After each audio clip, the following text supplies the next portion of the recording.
नमस्कार। आज के इस विश्लेषण में आपका स्वागत है, जहां हम पौधों के जीवन को ऊर्जा देने वाली इस शानदार, निरंतर चलने वाली मेटाबॉलिक मशीनरी को हाई डेफिनेशन में बेहद करीब से देखेंगे। चलिए सीधे इस माइक्रोस्कोपिक फैक्ट्री के अंदर चलते हैं और एकदम करीब से देखते हैं कि आखिर ये सब कैसे होता है। तो चलिए फटाफट देखते हैं आज हम किन टॉपिक्स पर बात करने वाले हैं। पहला, पौधों के श्वसन का भ्रम। दूसरा, पौधे बनाम जानवर। तीसरा, ग्लाइकोलिसिस मार्ग। चौथा, एरोबिक पावर हाउस। और पांचवा, अवेवीय श्वसन और किण्वन। चलिए शुरुआत करते हैं हमारे पहले हिस्से से, द प्लांट ब्रीदिंग मिथ। क्या पौधे सांस लेते हैं? ये शुरुआती सवाल सुनने में थोड़ा अजीब लगता है ना, क्योंकि प्लांट्स के पास हमारी तरह लंग्स या कोई कॉम्प्लेक्स सर्कुलेटरी सिस्टम तो होता नहीं है। फिर भी वो इतने अच्छे से जिंदा रहते हैं और ग्रो करते हैं। आखिर कैसे? असल में प्लांट्स का सिस्टम बिल्कुल अलग है। उन्हें कॉम्प्लेक्स रेस्पिरेटरी ऑर्गन्स की जरूरत ही नहीं है। उनकी गैस एक्सचेंज की डिमांड बहुत ही कम होती है। उनकी रूट्स, स्टेम्स और लीव्स अपने अपने लेवल पर बहुत ही आराम से सांस लेते हैं। और सबसे कमाल की बात, फोटोसिंथेसिस के दौरान उनके सेल्स के अंदर ही ऑक्सीजन बन जाती है। इनके पैरेन्काइमा सेल्स इतने लूजली पैक्ड होते हैं कि अंदर हवा घूमने के लिए एक पूरा इंटरकनेक्टेड नेटवर्क बन जाता है।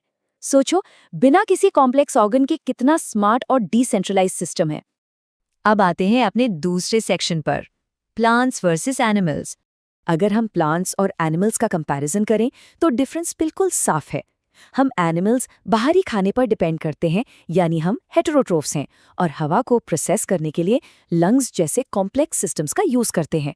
लेकिन प्लांट्स वो ऑटोट्रोफ्स हैं। वो अपना ग्लूकोज और ऑक्सीजन खुद बनाते हैं और सांस लेने के लिए बस अपने पत्तों पर मौजूद छोटे छोटे स्टोमेटा और डालियों पर लेंटिसेल्स का यूज करते हैं। एकदम सिंपल और कुशल। लेकिन चाहे प्लांट हो या एनिमल, रेस्पिरेशन का आखिरी गोल एक ही है। रेस्पिरेशन असल में एक बायोलॉजिकल प्रोसेस है, जहां सेल्स के अंदर कॉम्प्लेक्स कंपाउंड्स के कार्बन-कार्बन बॉन्ड्स को तोड़कर एनर्जी निकाली जाती है। और इस एनर्जी को हम एटीपी कहते हैं, यानी हर लिविंग सेल की यूनिवर्सल एनर्जी करेंसी। ये एटीपी ही इस पूरी फैक्ट्री की मूल ऊर्जा है। आपको पता है इस फैक्ट्री की एक और खासियत क्या है? ये अवेलेबल फ्यूल के हिसाब से खुद को एडजस्ट कर लेती है। नॉर्मली ये कार्बोहाइड्रेट्स या फैट्स चलाती है, जिसे फ्लोटिंग रेस्पिरेशन कहते हैं। लेकिन अगर सेल भूखमारी यानी स्टार्वेशन की हालत में हो, तो ये फैक्ट्री इमरजेंसी मोड में आकर अपने ही स्ट्रक्चरल प्रोटीन्स को जलाने लग जाती है, जिसे प्रोटोप्लाज्मिक रेस्पिरेशन कहा जाता है। चलिए आगे बढ़ते हैं तीसरे हिस्से की तरफ, द ग्लाइकोलाइसिस पाथवे। अब असल केमिस्ट्री शुरू होती है। एरोबिक सेलुलर रेस्पिरेशन को अगर हम एक हाई डेफिनेशन रोड मैप की तरह देखें, तो इसमें 3 मेन स्टेप्स होते हैं। पहला ग्लाइकोलिसिस, दूसरा क्रेब्स साइकिल और तीसरा इलेक्ट्रॉन ट्रांसपोर्ट सिस्टम। ये सफर सेल के साइटोप्लाज्म से शुरू होकर माइटोकॉन्ड्रिया की गहराइयों तक जाता है। तो सबसे पहला स्टेप है ग्लाइकोलिसिस, जिसे ईएमपी पाथवे भी कहते हैं। ये एक ऐसा यूनिवर्सल स्टेप है जो हर लिविंग ऑर्गेनिज्म में होता है। ये साइटोप्लाज्म के अंदर चलता है, एक 10 स्टेप का एंजाइमेटिक ब्रेकडाउन।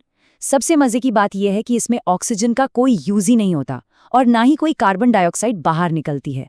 ये बस स्मूथली ग्लूकोज को 2 पायरूविक एसिड मॉलिक्यूल्स में तोड़ देता है। एरोबिक हो या एनएरोबिक, दोनों तरह की रेस्पिरेशन यहीं से शुरू होती है।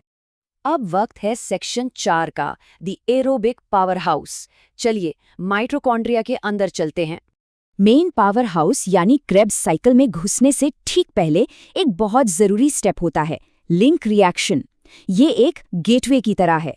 ये 5 जरूरी कोफैक्टर्स का इस्तेमाल करके पायरूविक एसिड को एसिटिल CoA में कन्वर्ट कर देता है, ताकि क्रेब्स साइकिल अपना काम शुरू कर सके। बिल्कुल जैसे इंजन स्टार्ट करने से पहले फ्यूल को प्राइम किया जाता है। उसके बाद शुरू होता है क्रेब्स साइकिल, जो माइटोकॉन्ड्रिया के मैट्रिक्स के अंदर चलता है। Nobel laureate H.A. क्रेब्स ने इसे डिस्कवर किया था। इमेजिन कीजिए, ये एक तेजी से घूमते हुए टर्बाइन की तरह काम करता है। यहाँ एसिटिल CoA और ऑक्सिलो एसिटिक एसिड मिलकर सिट्रिक एसिड बनाते हैं और इस पूरे स्पिनिंग प्रोसेस में ये मॉलिक्यूल से हाइड्रोजन एटम्स को निकालकर NADH और FADH2 जैसे हाई एनर्जी कैरियर्स में कैद कर लेता है। और अब आती है इस पूरे प्रोसेस की सबसे कॉम्प्लेक्स और high definition stage, electron transport system या ETS। ये सब माइटोकॉन्ड्रिया की इनर मेम्ब्रेन के अंदर होता है। यहाँ हाइड्रोजन और इलेक्ट्रॉन कैरियर्स की एक पूरी लंबी चेन होती है जो रीडॉक्स रिएक्शंस के जरिए एक जबरदस्त प्रोटॉन ग्रेडियंट तैयार करती है। यहाँ इस टेबल में इन स्पेसिफिक प्रोटीन कॉम्प्लेक्सेस की हाईली ऑर्गेनाइज्ड सीक्वेंस को देखना बेहद दिलचस्प है। ये 5 कॉम्प्लेक्सेस बिल्कुल एक माइक्रोस्कोपिक बकेट ब्रिगेड की तरह लगते हैं। इलेक्ट्रॉन्स एक के बाद एक आगे पास होते हैं, कॉम्प्लेक्स 1 से लेकर आखिर में एटीपी सिंथेज यानी कॉम्प्लेक्स 5 तक। कितना परफेक्टली सिंक्रोनाइज्ड है ये सब। अब आप सोच रहे होंगे कि इस सब में ऑक्सीजन कहाँ है? ऑक्सीजन का रोल स्ट्रिक्टली इस पूरे ईटीएस प्रोसेस के एकदम आखिर में आता है। वो वहाँ फाइनल हाइड्रोजन एक्सेप्टर बनकर इंतजार करता है। उसका काम है उन बचे हुए इलेक्ट्रॉन्स और हाइड्रोजन को पकड़ना ताकि ये पूरी चेन बिना रुके लगातार चलते रहें, और इस आखिरी स्टेप के नतीजे में बनता है सिंपल मेटाबॉलिक वाटर। और इस पूरे शानदार एरोबिक फैक्ट्री का फाइनल पे ऑफ क्या है? एक अकेले ग्लूकोज मॉलिक्यूल से 36 से 38 यानी 36 to 38 एटीपी मॉलिक्यूल्स का नेट गेन। जरा सोचिए, एक माइक्रोस्कोपिक सेल के अंदर चलने वाले इस सिस्टम की ऐसी जबरदस्त एफिशिएंसी सच में किसी चमत्कार से कम नहीं है। आखिर में आते हैं सेक्शन 5 पर, एनारोबिक रेस्पिरेशन एंड फर्मेंटेशन। जब ऑक्सीजन नहीं होती तब क्या होता है? जब फैक्ट्री को ऑक्सीजन नहीं मिलती तो सेल्स पार्शियल ऑक्सीडेशन का रास्ता अपनाते हैं, जिसे हम फर्मेंटेशन कहते हैं। ये ऑर्गेनिजम्स पर डिपेंड करता है। या तो अल्कोहलिक फर्मेंटेशन होगा, जैसा यीस्ट में ब्रेड बनाते वक्त होता है, जिसमें इथेनॉल और CO2 बनती है, या फिर लैक्टिक एसिड फर्मेंटेशन, जैसा दही जमाने वाले लैक्टोबैसिलस बैक्टीरिया में, या ज्यादा एक्सरसाइज करने पर हमारे मसल्स में होता है। यहाँ एक थोड़ा डार्क लेकिन बहुत ही रोचक फैक्ट है।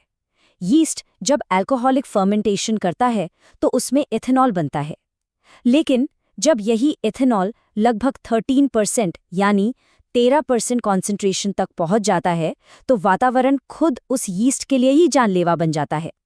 वो अपने ही बनाए हुए अल्कोहल से खत्म हो जाते हैं। और फर्मेंटेशन की ओवरऑल एफिशिएंसी के बारे में क्या कहे? 7% से भी कम। इसका मतलब ग्लूकोज की एनर्जी का 7% भी रिलीज नहीं हो पाता। ये छोटी सी संख्या बिल्कुल साफ कर देती है कि ऑक्सीजन के साथ होने वाली हमारी एरोबिक रेस्पिरेशन वाली फैक्ट्री कितनी ज्यादा एडवांस्ड और पावरफुल है। तो इस पूरे डीप डाइव को रैप अप करते हुए ये सवाल दिमाग में जरूर आता है, कैसे ये बिना शोर की निरंतर चलने वाली हाई डेफिनेशन माइक्रोस्कोपिक मशीनरी हमारे बायोस्फीयर का एक परफेक्ट बैलेंस बनाती है? सोच कर देखिए, हर एक पत्ते में, हर एक डाली में ये साइलेंट फैक्ट्री 2400 घंटे चल रही है। तभी तो हमारे आसपास की ये पूरी ग्रीन वर्ल्ड जिंदा है ना? बिल्कुल माइंड ब्लोइंग। आज के लिए बस इतना ही, फिर मिलेंगे एक नए और दिलचस्प सफर पर।